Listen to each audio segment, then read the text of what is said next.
De Stephen Hawking à Elon Musk, certains des plus grands esprits du monde dans le domaine de l'intelligence artificielle s'inquiètent du fait que l'IA représente une menace existentielle pour notre espèce.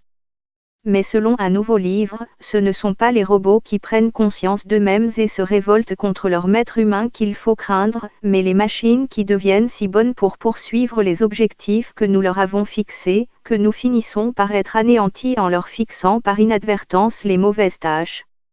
Le professeur Stuart Russell de l'Université de Californie, Berkeley, est l'auteur de Human Compatible and the Problem of Control, et un expert sur les progrès rendus possibles par l'apprentissage machine. Le scénario hollywoodien décrit toujours la machine devient spontanément consciente et décide ensuite qu'elle déteste les êtres humains et qu'elle veut tout nous tuer, a-t-il déclaré à la BBC. Mais les robots n'ont pas de sentiments humains, donc ce n'est pas du tout le bon point à prendre en compte. Ce n'est pas vraiment une mauvaise conscience. C'est la compétence dont nous devons nous préoccuper, juste la compétence dans la poursuite d'un objectif que nous avons mal spécifié. Dans une interview accordée à l'émission Today de la BBC, il a donné un exemple hypothétique de la menace réelle que l'IA pourrait représenter. Imaginez que nous disposions d'un puissant système d'IA capable de contrôler le climat de la planète et que nous voulons utiliser pour ramener les niveaux de compagnie 2 dans notre atmosphère au niveau pré-industriel. Le système se rend compte que la façon la plus simple d'y parvenir est de se débarrasser de tous les êtres humains, parce que ce sont eux qui produisent tout ce dioxyde de carbone en premier lieu, a dit le professeur Russell. Et vous pourriez dire, eh bien, vous pouvez faire tout ce que vous voulez, mais vous ne pouvez pas vous débarrasser des êtres humains. Alors, que fait le système? Ça nous convainc d'avoir moins d'enfants jusqu'à ce qu'il n'y ait plus d'êtres humains. L'exemple sert à mettre en évidence les risques associés à l'intelligence artificielle agissant selon des instructions auxquelles les humains n'ont pas pensé.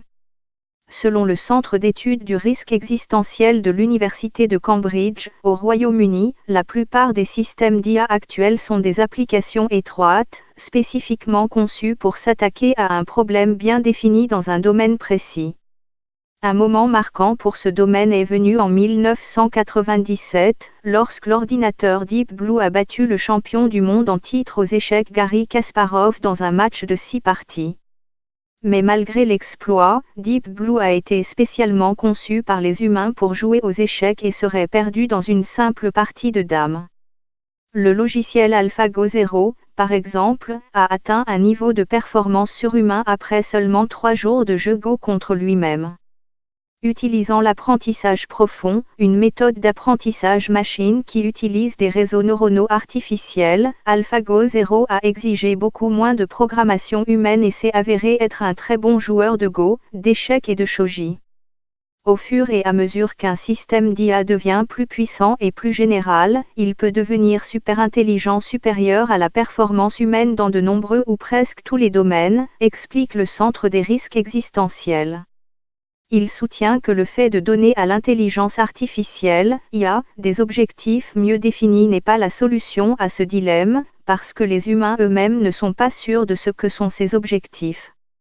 Nous devrions changer toute la base sur laquelle nous construisons les systèmes d'IA, dit-il, en nous éloignant de l'idée de donner aux robots des objectifs fixes qu'ils poursuivent ensuite.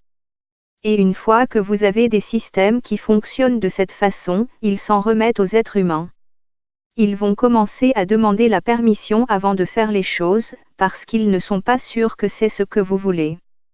Et surtout, dit le professeur Russell, ils seraient heureux de se laisser éteindre parce qu'ils veulent éviter de faire des choses que vous n'aimez pas. La façon dont nous construisons l'IA est un peu comme la façon dont nous pensons à un génie dans la lampe. Vous frottez la lampe, le génie sort et vous dites « J'aimerais que cela arrive », dit le professeur Russell. Et si le système d'IA est suffisamment puissant, il fera exactement ce que vous demandez et vous obtiendrez exactement ce que vous demandez. Le problème avec les génies dans les lampes, c'est que le troisième souhait est toujours, s'il vous plaît, annulez les 2 premiers souhaits, parce que nous n'avons pas été capables de spécifier correctement les objectifs. Une machine poursuivant un objectif qui n'est pas le bon devient, en fait, un ennemi de la race humaine, un ennemi beaucoup plus puissant que nous.